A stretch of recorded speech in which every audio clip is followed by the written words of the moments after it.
यीशु मसीह के नाम से मैं आप सबको जय मसीह की कहता हूं मेरे प्रिय भाई और बहनों। पिछले बार जब हम मिले थे कैसे चेलों को तैयार किया जाएगा उसके बारे में हम बात कर रहे थे और उसके बारे में मैं आगे बताना चाहूंगा। ये जो चेला बनाने का प्रक्रिया कलीसिया में विश्वासियों को बढ़ाने का प्रक्रिया नहीं है, लेकिन एक एक व्यक्ति को तैयार करने का प्रक्रिया है। अब पिछले सत्र में हमने इस बात की तुलना की कि लोगों को इकट्ठा करके वचन प्रचार करना क्या है और लोगों को अलग निकाल कर उनको वचन सिखाने का प्रक्रिया क्या है। अब पिछले बार अधिकतर जो हमारे बातचीत है मत्ती उसका 16 अध्याय से किया गया कि किस प्रकार परमेश्वर में अधिकार देता है, सामर्थ देता है और काम करने का तरीका बताता है। अब पिछले बार हमने इन चीजों को लेकर बातचीत किए थे कि बाइबल को लेकर हमें कितना ज्ञान है उसके विषय में नहीं, लेकिन यीशु मसीह जो व्यक्ति है, जो परमेश्वर है, उसका प्रकाशन कितना हमारे जीवन में है उसके बारे में। जब प्रभु यीशु मसीह हमें अपना अधिकार देता है, उस कुंजियों को देता है और कहता है कि मेरे नाम से दुनिया के छोर तक जाओ, यही यीशु मसीह की आज्ञा है। और आज हम अपने आप को ये सवाल पूछ सकते हैं कि मैं कैसे बेहतरीन चेलों को तैयार कर सकता हूं। आज मैं इस विषय में बात करना चाहूंगा कि कैसे हम चेला बनाने की एक परंपरा की स्थापना कर सकते हैं। चेला बनाना कोई घटना नहीं है या कोई कार्यक्रम नहीं है, यह हमारे जीवन शैली है। जैसे कि हम चेला बनाने की परंपरा के बारे में बात करते हैं, हम इसके बारे में बात करेंगे कि किस प्रकार मसीह यीशु में हम जैवल बन सकते हैं। अगर हम अपनी बाइबल निकालेंगे प्रकाशित वाक्य उसका 12 अध्याय उसका 10 और 11 पद, और ये बहुत ही सामर्थ्य आयतें हैं क्योंकि स्वर्ग से ये बात ऐलान किया जा रहा है। और यहां लिखा जाता है किस प्रकार परमेश्वर का राज्य, पराक्रम, महिमा इस पृथ्वी पे आने वाला है यीशु मसीह का। और यहां लिखा जाता है कि ये जो घोषणा इतना सामर्थ्य है कि भाइयों पर दोष लगाने वाला जो शैतान है वो नीचे गिराया जाएगा इसके द्वारा। और ये दो राज्य के बारे में बात करता है, परमेश्वर के राज्य के बारे में और अंधकार के राज्य के बारे में। लेकिन वो राज्य जो कलीसिया के द्वारा परमेश्वर पृथ्वी पे स्थापना करना चाहता है, और यहाँ शैतान का जो कार्यक्रम है कलीसिया के खिलाफ, उसके बारे में बात करता है। और यहां लिखा जाता है कि भाइयों पर दोष लगाने वाला जो रात और दिन परमेश्वर के सामने भाइयों पर दोष लगाता है, और यहाँ जो भाइयों पर दोष लगाने वाला, जो मसीहों पर दोष लगाने वाला को आसमान से नीचे गिरा दिया जाता है।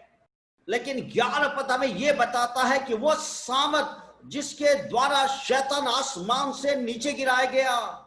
आज इस वचनों के ऊपर कुछ समय हम बिताएंगे। और जब शैतान कलीसिया पर आक्रमण करता है, वहां भेदभाव आता है, वहां विभाजन आता है, वहां लड़ाई झगड़ा होना शुरू हो जाता है। और इसके द्वारा जो शैतान है लोगों के जीवन में अविश्वास को लेके आना चाहता है, लोगों के जीवन में जो है झगड़ा, लड़ाई को लेके आना चाहता है।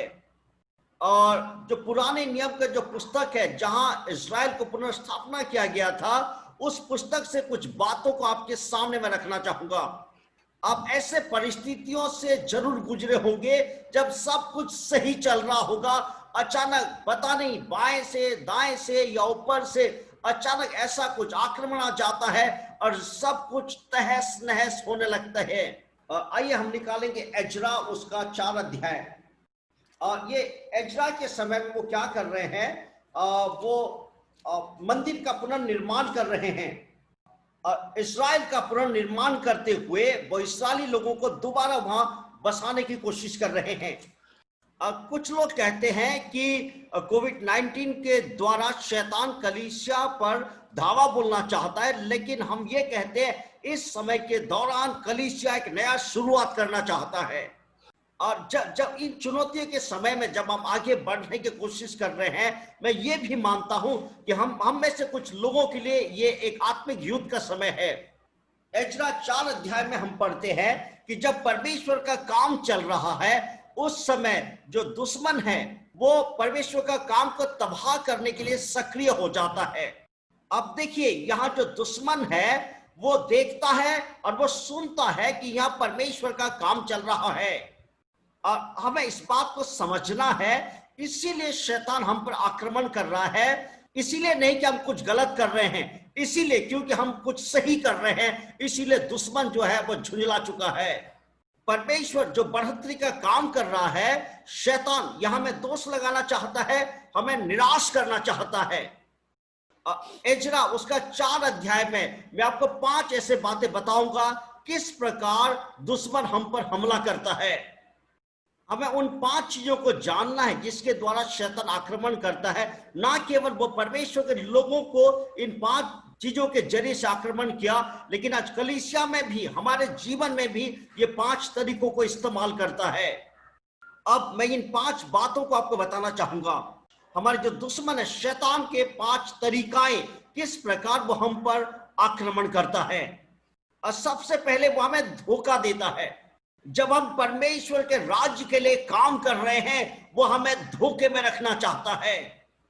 वो इसीलिए ऐसा करता है कि वो ईश्वरीय काम जो हम कर रहे हैं उससे वो हमें अलग कर दे। और जो दूसरे प्रकार के आक्रमण वो करता है, वो जो है वो हमें निराश करता है। और जो तीसरे प्रकार के आक्रमण करता है कि वो हमें भटकाना चाहता है। और जो चौथे प्रकार के आक्रमण, परमेश्वर के काम जो हम कर रहे हैं उस रफ्तार को रोकना चाहता है, उसे धीमा कर देना चाहता है। और जो है, जब वो सब कुछ में नहीं कर पाएगा, जो 5वां चीज है, वो हमसे लड़ने आ जाता है, हमारे आमना सामना करना शुरू करता है। और आइए हम बाइबल में से उन पदों को देखते हैं। और जब इस्राएली लोग बंदवाई से वापस आए, वो परमेश्वर का भवन को और अपने घरों को बनाने के लिए आगे बढ़े। और जो 2 पद में आप देखते हैं, जो पड़ोसी है वो देखने में ऐसा लगता है कि वो साथ है, बोलते हैं हम आपकी मदद करेंगे।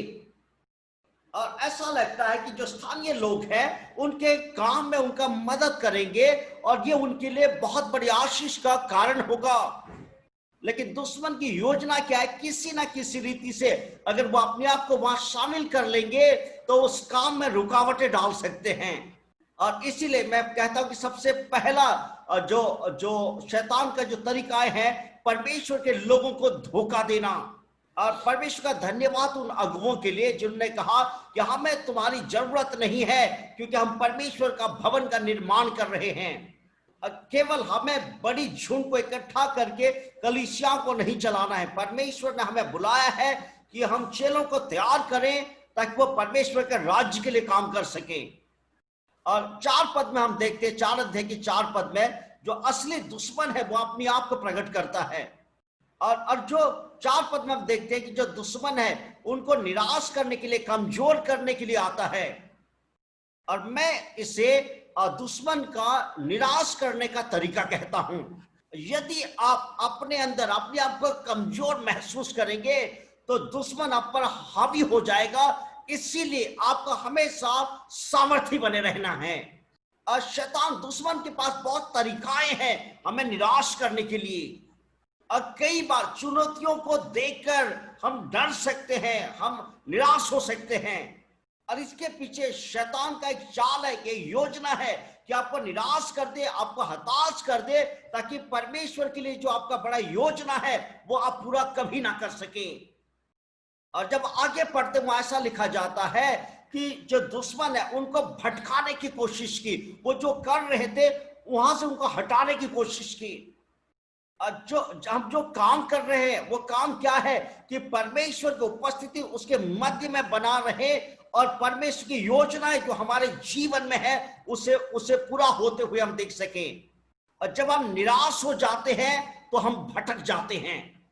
और उनके साथ वो तर्क वितर्क करने वालों को लेके आए कि क्यों उनको वो काम नहीं करना चाहिए जिसके द्वारा उस काम में देरी हो सके। और हम इस बात को समझते और जानते कि शैतान हमारे दिल और हमारे दिमाग में उस जंग को छिड़ना चाहता है जिसके द्वारा परमेश्वर का मकसद को हम पूरा करने ना पाए या फिर उसमें देरी हो जाए। समय को बचाने के लिए अगर हम 23 पद तक जाएंगे तो हम समझ पाएंगे। और अंत में जब दुश्मन कुछ नहीं कर पाया तो पूरे ताकत के साथ आकर उस काम को रोकने की कोशिश की। परमेश्वर की योजना तब भी वैसा ही था, लेकिन जो दुश्मन था वो सफल हो गया उस काम को रोकने के लिए जो परमेश्वर ने उन्हें करने के लिए बुलाया था। इसीलिए ये दृष्टांत को मैं आपके सामने रखना चाहता हूं कि शैतान उस काम को रोकने ना पाए जिस काम के लिए परमेश्वर ने आपको और मुझे बुलाया है। और हम जानते हैं कि शैतान जो दुश्मन था वो आके उन पर इतना हावी हो गए कि उनको उस काम को पूरा करने के लिए 14 साल देरी हो गया। उस बुलाहट के अनुसार जिसके लिए परमेश्वर में चेला बनाने के लिए बुलाया है, ताकि उन चेलों के द्वारा परमेश्वर का सामर्थ, उसके अभिषेक और उसका जो चिन्ह चमत्कार है हम अलग अलग जागम अलग अलग रीति से करने वाले हो सके। कई बार हम इसे ना इंसानी रुकावट के विषय में सोचते हैं, लेकिन याद रखिएगा इसके पीछे शैतानी सेना है जो हमें रोकने की कोशिश कर रहे हैं। और जैसे पहला कोरिन्थियों 16 अध्याय में पौलुस ने कहा, अवसर का एक दरवाजा तो खुला है लेकिन विरोध भी बहुत ज्यादा है। परमेश्वर के उन राज्य के वो लोग जो बिल्कुल सामने रहकर चेला बना के प्रभु के राज्य को आगे बढ़ाना चाहते हैं, उनके सामने दुश्मन का एक बहुत बड़ा रुकावट है। अब मैं चाहूंगा कि प्रकाशित वाक्य उसका 12 अध्याय में वापस आए, और ये जो 2 पद में घोषणाएं की गए हैं हम ये जानते हैं कि उसके द्वारा किस प्रकार हमें सफलताएं मिलती है। और वहां लिखा जाता है कि अब परमेश्वर के राज्य में महिमा है, यीशु का सामर्थ है। और उसके बाद भाइयों पर दोष लगाने वाला जो शैतान है उसे नीचे गिरा दिया गया। और 11 पद हमें यह बताता है कि उस पर वो कैसे जय पाए। वे मेमने के लहू के कारण और अपनी गवाही के वचन के कारण उस पर जयवंत हुए। अगर जान भी गंवाना पड़े तो वो अपने मकसद को, अपनी मिशन को कभी नहीं छोड़े हैं। और जो 11 पद का जो पहला आधा हिस्सा है उस पर मैं आपको कुछ बात बताना चाहूंगा। और जो एक महान प्रचारक है जिनका नाम डेरेक प्रिंस है, उन्होंने इस पद को इस रीति से अनुवाद किया और मैं विश्वास करता हूं कि यह बहुत ही बेहतरीन है।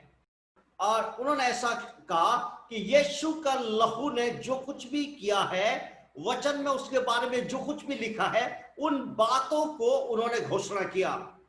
अगर हमें विजयी चेलों को बनाना है तो उनको ये पता होना जरूरी है कि यीशु का लहू ने उनके लिए क्या किया है। लोगों को हम सुसमाचार सुनाते, वो विश्वास करते, बपतिस्मा लेने के बाद हम उनको चेला बनाते हैं, लेकिन सवाल ये है क्या वो जानते हैं वचन के माध्यम से कि यीशु का लहू ने उनके लिए क्या किया है। क्योंकि भाइयों पर दोष लगाने वाले के ऊपर जय पाने के लिए उनके लिए वही कुंजी था। और वो जो नए विश्वास या नए चेले हैं उनके दिमाग में काम करना शुरू करता है ताकि वो संदेह करें या फिर विश्वास ना करें। जो शैतान का झूठ है या फिर उसका जो दोष लगाने वाली बात है उसके प्रति हमारी प्रतिक्रियाएं क्या है। और केवल हमें उसका सामना नहीं करना, उसे लड़ना नहीं है, लेकिन हमें ये हमारे विश्वास में ये जानना है कि परमेश्वर के वचन में क्या लिखा है कि यीशु का लहू ने हमारे लिए क्या किया है। जब पौलुस इफिसियों के पत्री को लिखता है, पहला अध्याय उसका 7 पद में, और वहां लिखा जाता है कि यीशु के लहू के द्वारा हम छुड़ाए गए हैं और हमें अनंत जीवन मिला है। जो भाइयों पर दोष लगाने वाला झूठा है, और शैतान का एक काम यह है वो दोष लगाए ताकि लोग दोषी एहसास करें।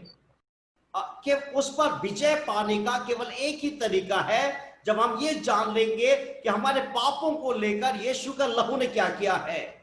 केवल जानना जरूरी नहीं कि यीशु के लहू ने हमारे लिए क्या किया है, लेकिन उसको जो है अंगीकार भी करना है कि यीशु का लहू ने क्या किया है। हालेलुया। और अब हमारे पास हमारे आत्मा के हथियार है, और एक बड़ा हथियार जो प्रकाशित वाक्य उसका 12 का 11 में लिखा गया है कि मेमने का लहू और हमारी गवाही। यीशु मसीह को जब परीक्षा किया गया उसने वो नहीं कहा जो वो विश्वास करता था, वो वही कहा जो वचन में लिखा गया, और वचन के द्वारा वो शैतान पर जय पाए। और दुश्मन का दोष लगाने का एक तरीका यह है कि तू इस काम के लिए योग्य नहीं है, तू यीशु का अनुयायी होने के लिए योग्य नहीं है। लेकिन रोमी 5:8 में लिखा है कि हम विश्वास के द्वारा धर्मी ठहराए गए हैं। और मैं उस पवित्र परमेश्वर के सामने ऐसे खड़ा होता हूं जैसे कि मैंने कभी पाप किया ही नहीं हूं। अगर शैतान अयोग्यताओं के विचार हमारे दिमाग में लाता है, हम अंगीकार करें कि मैं परमेश्वर का धार्मिकता हूं। और जब शैतान संदेह हमारे जीवन में लेके आता है, हम अंगीकार करें यीशु का लहू के सामर्थ को। और रोमी 5:8 में लिखा है कि हम पर दंड की आज्ञा इसीलिए नहीं है क्योंकि हम उससे बचाए गए हैं, और हम परमेश्वर के धार्मिकता हैं। और शैतान हमारे दिमाग में संदेह लेके आता है कि क्या हम सच में अपने पापों से पवित्र ठहरे हैं।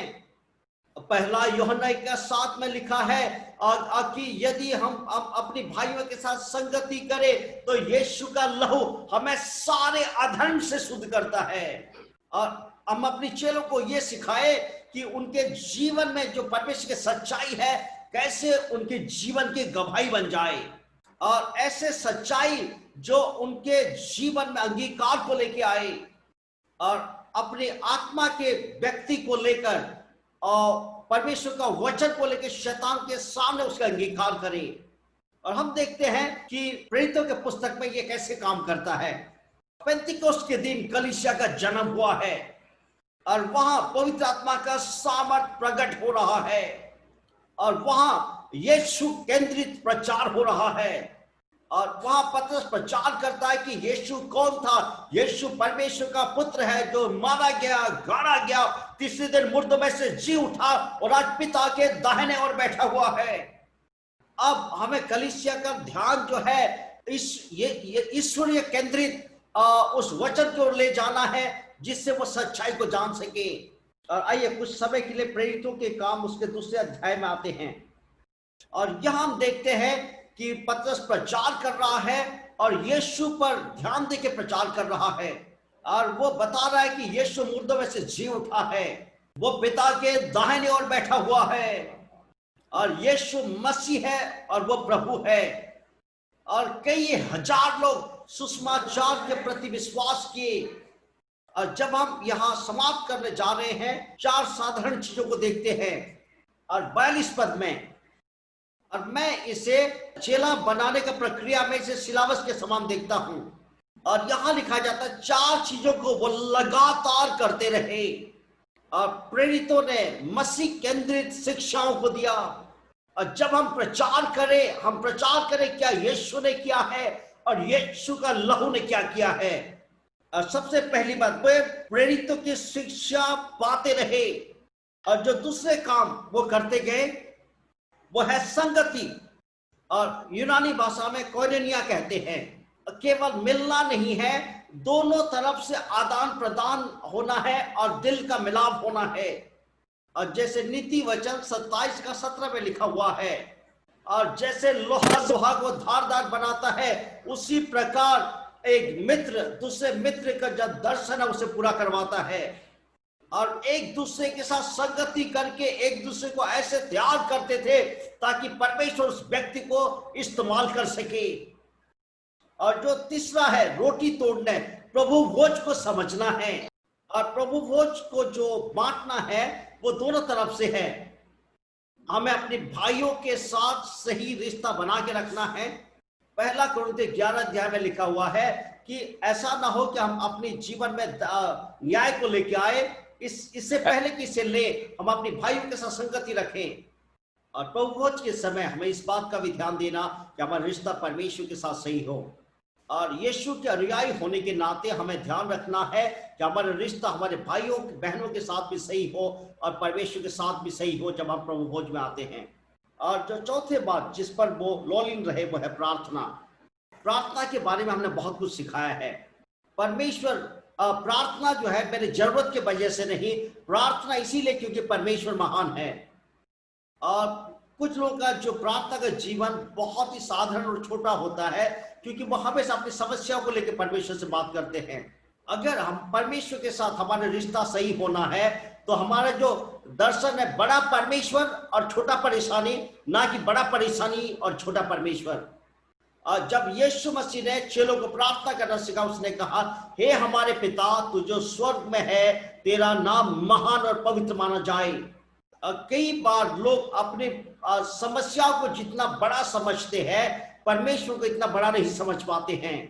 अगर हम अपनी कलीसिया में या फिर हमारे नेटवर्क में एक सामर्थी चेला बनाने का परंपरा को कायम करना चाहते हैं तो हमें इन बातों को जानना होगा। प्रेरितों की शिक्षा पाने, संगति रखने, रोटी तोड़ने और प्रार्थना में लोलीन रहने। और मैं आज ये बात आपको बताना चाहता था, और अब इस पर मनन करें, ध्यान लगाएं और अपनी आत्मा को ये भोजन खिलाएं। और हमारी बातचीत के दौरान, प्रचार के दौरान मैं विश्वास करता हूं कि परमेश्वर ने आपसे बात किया है कि आप परमेश्वर के राज्य को बढ़ा सकें। और आप प्रकाशित वाक्य से जानते हैं कि परमेश्वर शैतान को नीचे गिराएगा और शैतान हार जाएगा, लेकिन आपको और मुझे अपनी गवाही के द्वारा और यीशु के लहू के द्वारा शैतान को हराना है। आइए हम सभी मिलकर प्रार्थना करें कि पवित्र आत्मा इन बातों को हमारे जीवन में जीवित कर दे। पिता, आपका धन्यवाद करते उस नाम के लिए जो नाम सारे नामों से ऊंचा नाम है, और वो नाम यीशु नाम है। जब तेरे नाम लेंगे प्रभु, हर एक नाम तेरे नाम के सामने झुकेगा और अंगीकार करेगा कि यीशु ही प्रभु है। आज मैं इन पास्टरों के लिए, मेरे मित्रों के लिए प्रार्थना करता हूं प्रभु, इन्हें तो ऐसा कुंजी देगा कि ये अपनी कलीसिया में चेला बनाने का एक परंपरा को कायम रखेंगे।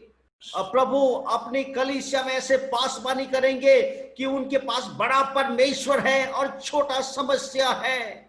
उनका प्रार्थना का जीवन ऐसा होगा कि हे हमारे पिता जो तू स्वर्ग में है, तेरा नाम पवित्र माना जाए।